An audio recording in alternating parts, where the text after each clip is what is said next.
Gagawa po ako ng santan. Gawa sa pili nuts. Yan. Itong pili nuts, kaunti lang. Dapat nga, medyo marami-rami. Pero ito lang yung meron ako. And meron margarine.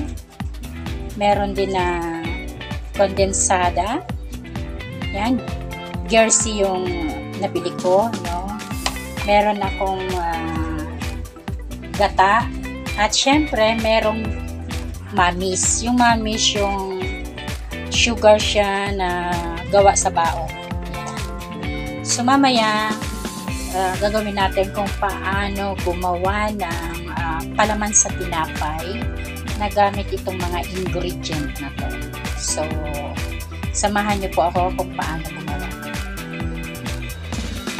Yan, hello guys. Meron po akong maliit na kawali. So, isasangag po muna natin itong pili ng without oil niya. So, kumaga, lulutuin muna natin madali. Tingnan natin kung kabukas yung gas. So, magluluto po tayo. Yan.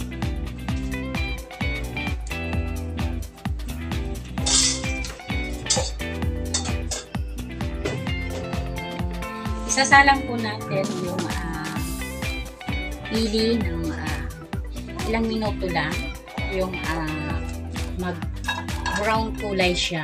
Yan, brown color. So, kasi mamaya didikdikin natin ng konti.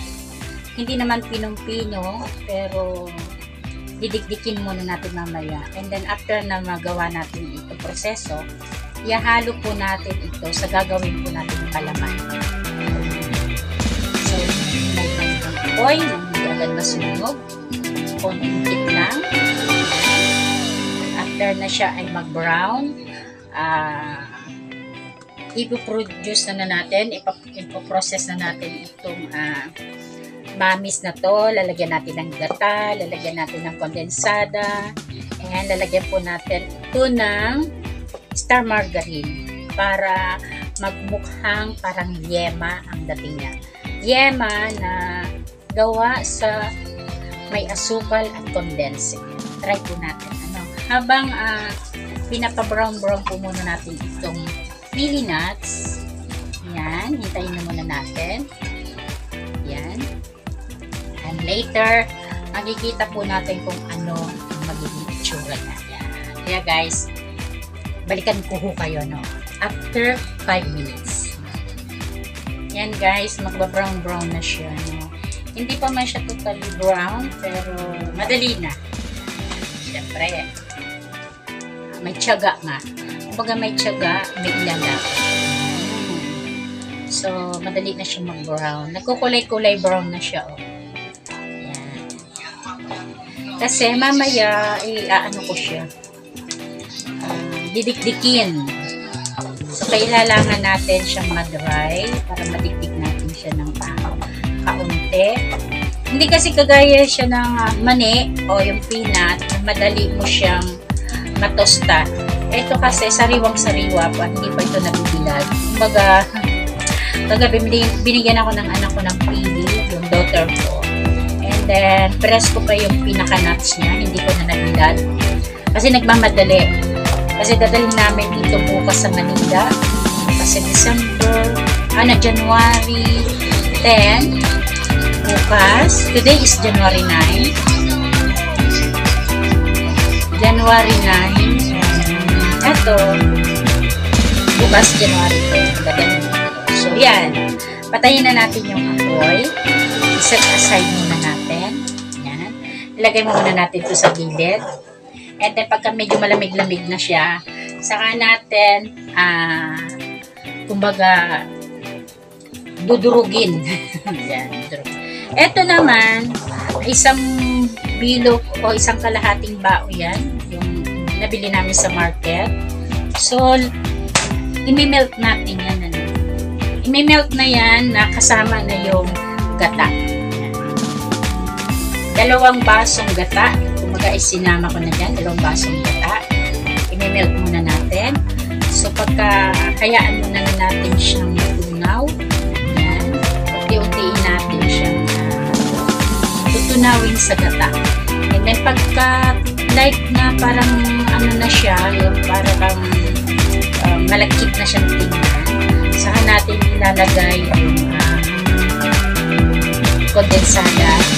Lalagyan natin ng margarine. Pwede rin po siyang buttermilk, kung anong klaseng butter meron kayo, pwede rin. Pero sa akin kasi sayang din naman to dahil binili ko pa po ito ng Christmas and New Year. Hindi po namin naubos. So, dito ko na lang, ilalagay ko na lang siya dito. Instead na maging butter siya na ibang brand, ito yung binili ko na makukuha po, mabibili po natin ito sa market ng per kilo. So, ito muna yung aking gagawin. Option lang to, optional lang to. Kung gusto nyo kung ayaw nyo, okay lang. Kung gusto nyo, pwede naman. Optional lang. Sa akin is, gusto ko siyang ilagay. Titingnan natin kung ano ang magiging itsura niya kung meron siyang star margarine. Kasi itong margarine ito, hindi mo siya yung star margarine kasi nabibili natin sa grocery store.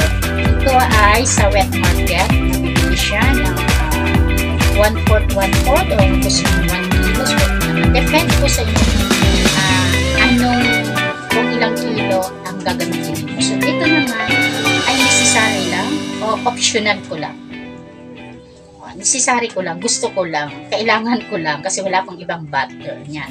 So, sa inyo, optional kung ayaw nyo o hindi, diba? So, yan. Habang hinihintay natin, tinutunaw itong manis, kasi dito ang tawag sa amin sa Bicol ay manis. So, hintayin po natin siyang matunaw. And then, habang tinutunaw siya, after siyang matunaw, kailangan halo pa lang ng halo para hindi mamuot yung yung asukal sa gitna. So, hihintayin po ulit natin ng minutes and then babalikan po. So, sa gitna.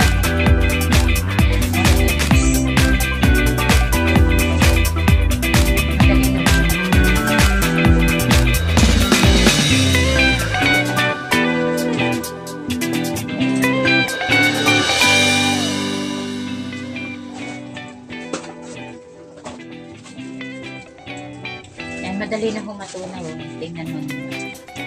Natutunaw na yung kanyang mga buong asukal. Pag natunaw na siya, madali na natin siyang lagyan ulit ng ibang another ingredient. Pero kanina pala, nadikdik ko na to habang hinintay na natin siyang kumulo ng kumulo. Nadikdik ko na po yung peanuts. So, eto, ready na siya na ilagay dito siya maya-maya lang kasi nadurog ko na.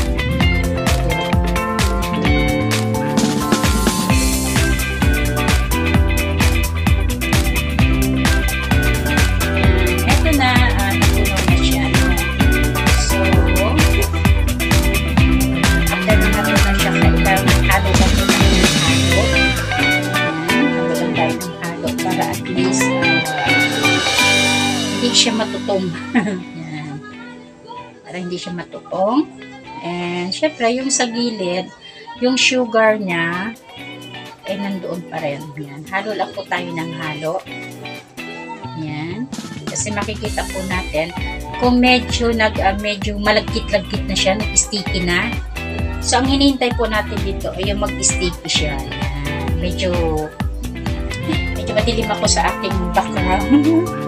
Kasi nga, ang ating ilaw dito sa kusina ay medyo malayo sa base ng aking talan.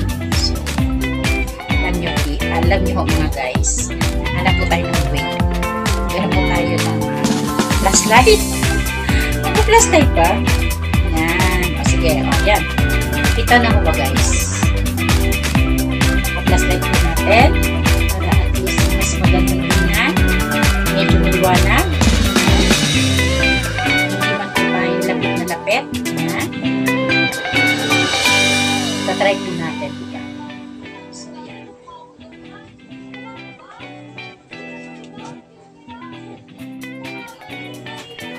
Yan.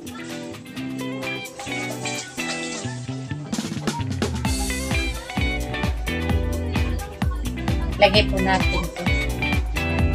So, pag nag-sticky na siya, saka na po natin ilalagay yung ating mga ibang ingredient. Kasi kailangan halo lang ng halo, mag-sticky. Kasi nga, ngayon pa lang nag-melt yung sugar, natunaw.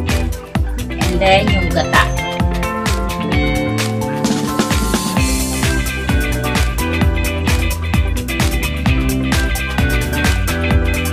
Sarap po ito pa naman sa tinapay. Lalo na sa pandesal. Hindi na po natin kailangan bumili sa supermarket kung meron rin naman tayo o sa grocery store. Kung marunong rin naman tayo gumawa. Minsan hayaan nyo po, gagawa rin po ako ng peanut butter at para may matutunan din po kayo. So ngayon, ito ay nagkukulo na. So, ilalagay ko na itong aking dinikdik na pili nuts para at least medyo maluto na siya dito sa loob. Ayan. Para maluto na siya dito.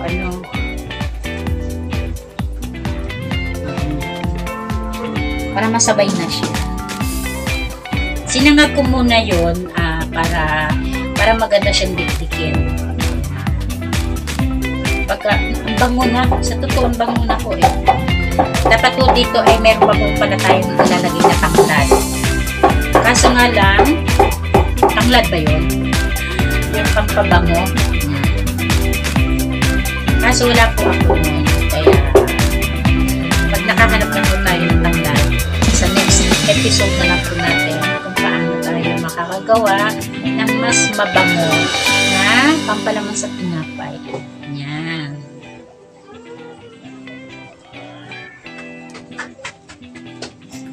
Yan, madali na siya mag-sticky. Yan, si Tito Dong.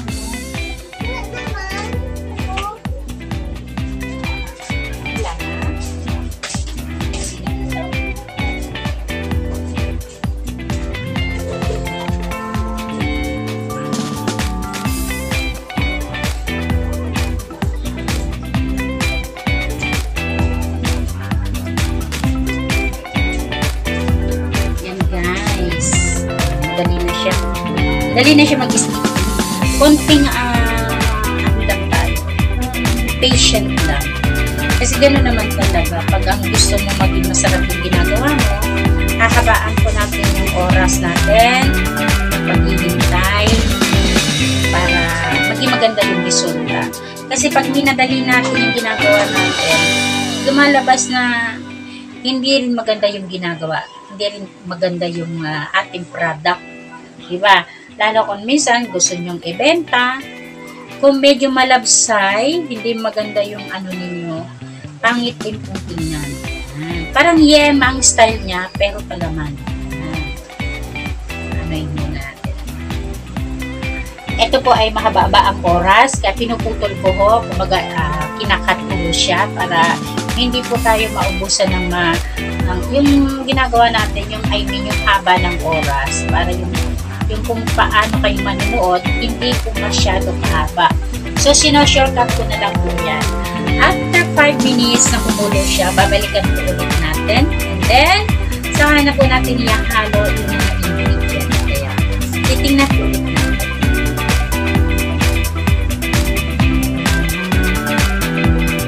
Ayan guys. Dahil sa naka 5 minutes na po tayo kahihintay, ito ay medyo nag-sticky na po siya, no? So, ang gagawin po natin, ihalo na po natin itong kondensada. Isang kondensada po na inilalagay po natin. Ihalo po natin lahat yan. Yan, simutin kasi sayang din. May kamahalan din siya. Oo, may kamahalan din. Kaya kailangan tayo po ay huwag basta lang itatapon hanggang meron pa siya, simutin. Sarap ito kasi may kondensada siya. Hinalo po natin yung kondensada. Okay, sayang.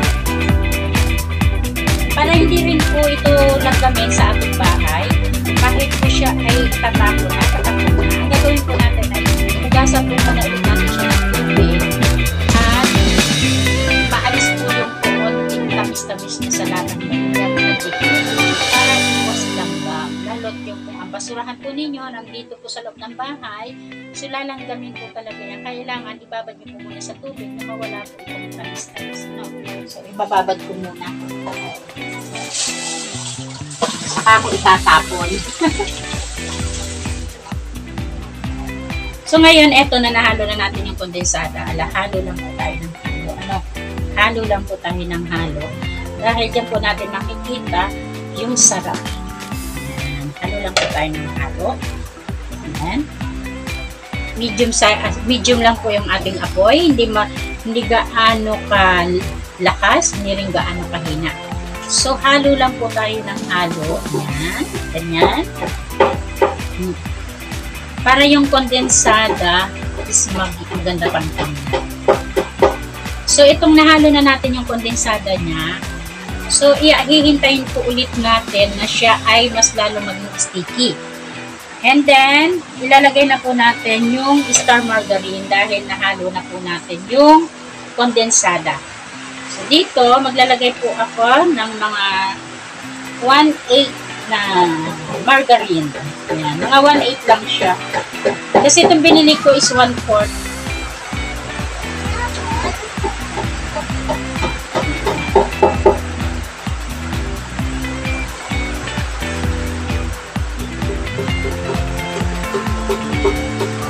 So, ito, habang minimelt natin, so, magiging ganito ang itsura niya. Wala, umuulan na naman. Araw-araw dito umuulan.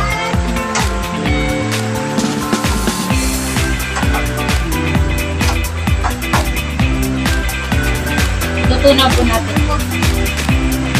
Ito na, gagawa tayo ng palaman. Para may palaman tayo sa pinagay.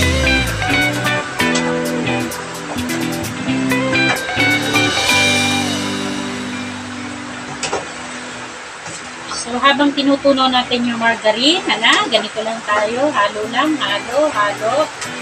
Para yung margarine ay malusaw. Halo lang tayo ng halo.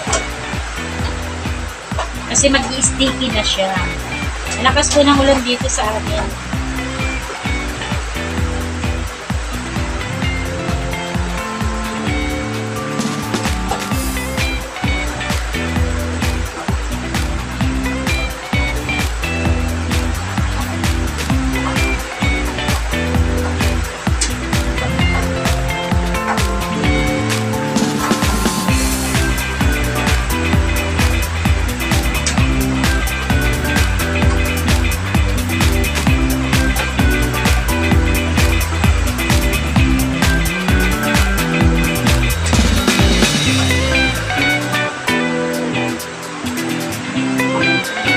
So, maghintay po ulit tayo ng 10 minutes.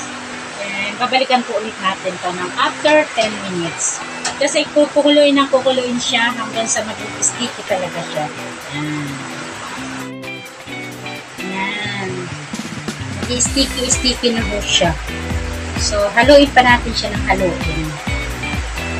Mamaya, ganda na ho yung kinalabasan niya. Ganun lang ho kadali ang gumawa ko ng isang gawa sa mamis, gata ninyo. And may star margarine or margarine man siya. And may kondensada. So, halo lang po tayo ng halo. Yan. At para at least maganda yung kinalabasan.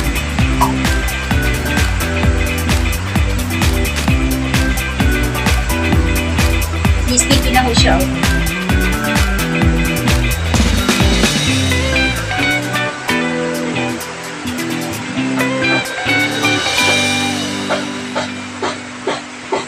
And pwede na rin natin siyang tanggalin. Ito, tatanggalin natin.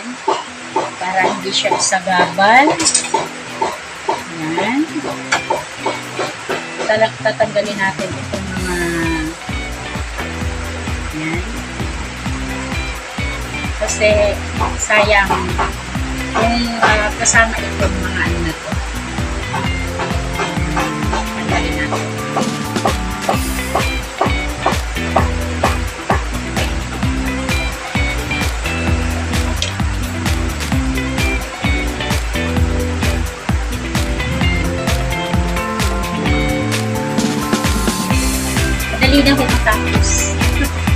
na ho tayong palaman sa tinapay.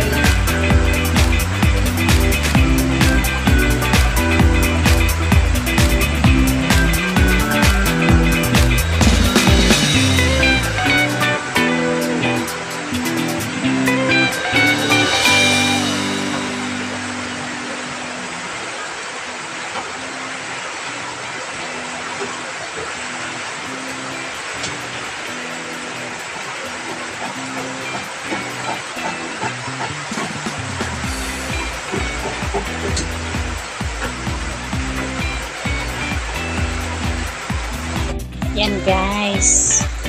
Ito is madali na ho siya na maluto. Kumbaga talagang nagka-caramel na siya sa kanyang sariling gata. Ito, madali na ho ito matapos. Kumbaga, inabot din po tayo ng mga 1 hour sa paggawa ng yema santan. Yema santan po ang tawag po dito. Kasi nilagyan po natin siya ng kondensada. Nilagyan po natin siya ng star margarine. And nilagyan ko po siya ng pili nuts. Siyempre, yung mamis, yung gawa sa bao na minatamis na asukal. And then, kanina, naglagay din po ako ng konting harina. Naging option ko na lang po yon kasi para mas madali siyang lumapot. Yan. Hindi naman po marami, hindi ko na po isinama sa video yung paglagay ko po ng konting 2 kutsarang harina. Yan. So ngayon, madali na siya. Yan. Alam nyo po, ito po ay maganda rin po itong palaman sa tinapay. Kasi is a natural, wala po siyang mga artificial na ingredient. Kumbaga, lahat ay original na inilagay natin. Wala nga lang pong pandan. Kasi mas masarap sana kung may pandan po siya. Kasi mas lalong aangat yung bango niya. Yan.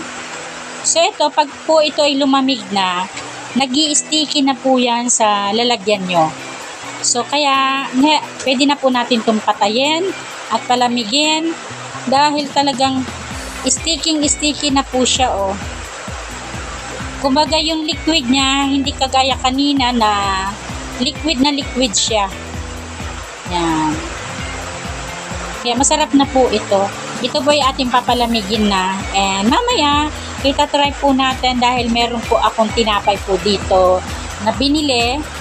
And, susubukan po natin kung gaano kasarap niyan. Thank you po sa video na mapapanood niyo po dito, sa pag-subscribe po sa akin. Thank you so much po sa inyong lahat. Yan guys, luto na yung ating ginawang santan. So, ang sarap na guys. Talagang anong-ano na siya, oh. Yung constant steam niya is talagang nakuha ko. So, ngayon, ilalagay ko siya dito sa isang jar para magkaroon kami ng palaman. Hindi namin kailangan ng bumili. Meron na kami. Yan. So, ilalagay natin dito.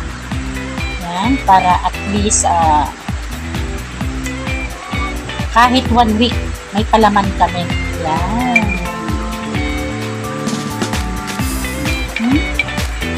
Ilagay natin.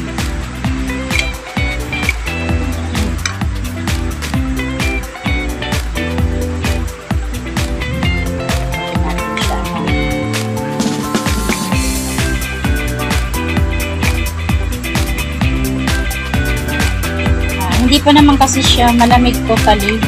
Mainit-init pa siya. So, kailangan ano pa natin. Hindi siya pwedeng ilagay sa plastic na lalagyan sapagkat yung plastic sa init baka malusaw. Kaya nga lang nilagay ko na siya dito sa jar na bote para at least hindi na siya dapuan ng langgam. Kasi dito ngayon maulan. So, maraming langgam. Alam niyo naman, pag maulan, maraming langgam. So, ayoko siyang madapuan ng langgam. Dahil hit na hit ko talaga. Ang kaaway ko dito sa bahay, mga langgam. So, kahit yung pagkain po namin natira sa mesa, nakababaw po yan na meron pong tubig. Nakababaw siya sa isang maliit na plato o yung pwedeng lagyan ng tubig para hindi po siya langgamin. So, ayan, meron na po akong tinapay at meron pa po akong palaman. Ayan. Eto, hintayin ko pa po siyang lumabig ng kaunti para dito ko siya ilalagay sa aking plastic na jar. Kasi dito, hindi siya pwede na mainit-init pa at baka matunaw nga, ano.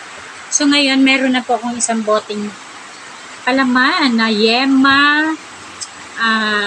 Style yema siya. Pero kung dito sa amin, tatawagin namin siyang santan. Yan, meron na akong santan. Gawa sa kondensada, sa margarine, sa pili nuts, syempre yung sugar na bao, and may konti siyang harina. Yan, itatry po natin. Kukuha po tayo ng tinapay.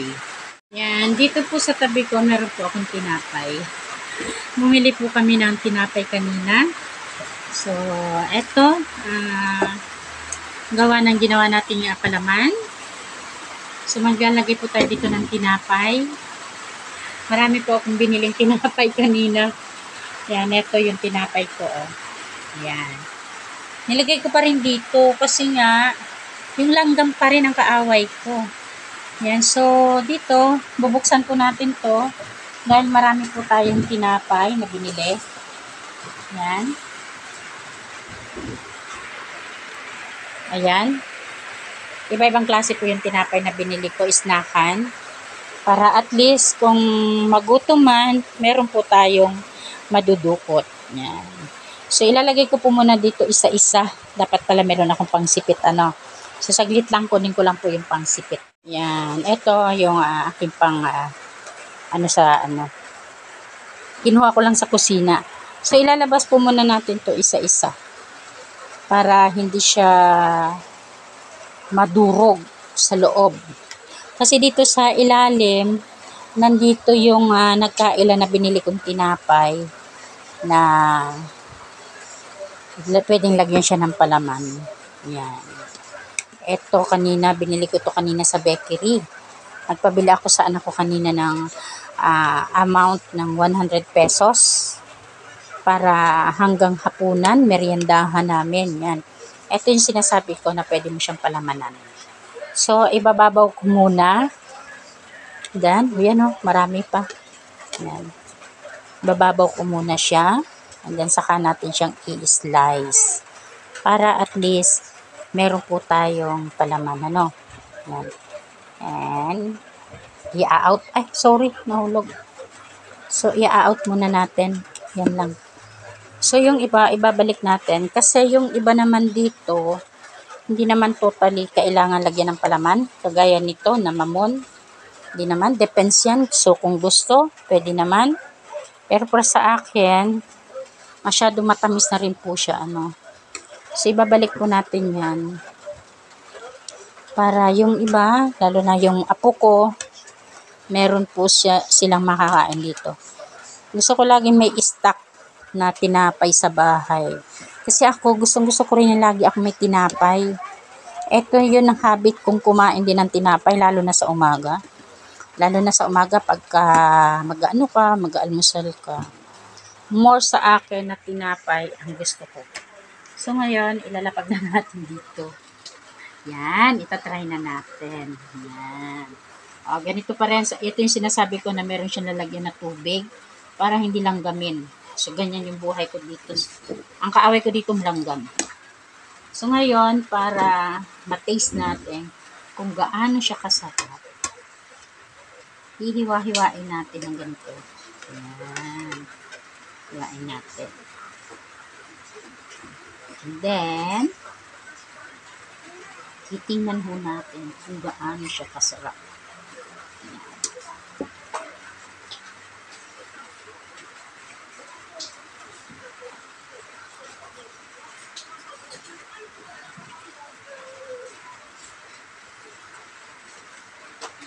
Yan. Try. Bibe, marin na, be. Yan, lalagyan po natin ng palaman. Yan, oh. Ang sarap na, oh. Talagang, makikita ko ninyo talagang palaman na talaga siya. Wow. Yan. Di ba? Tikman mo, bebe. Masarap. Di ba? So, titikman ko din kung gaano kasarap. Sarap, be. Yan, masarap daw. So, eto na. Tikman ho natin yung ginawa natin. Palaman. Wow, ang sarap. Ang sarap talaga. Ang sarap po. Kaya lang, medyo marami yung tamis niya. Kapagkat, yun nga. Tinahon niyo yung apo ko kumakain. Masarap, bibe.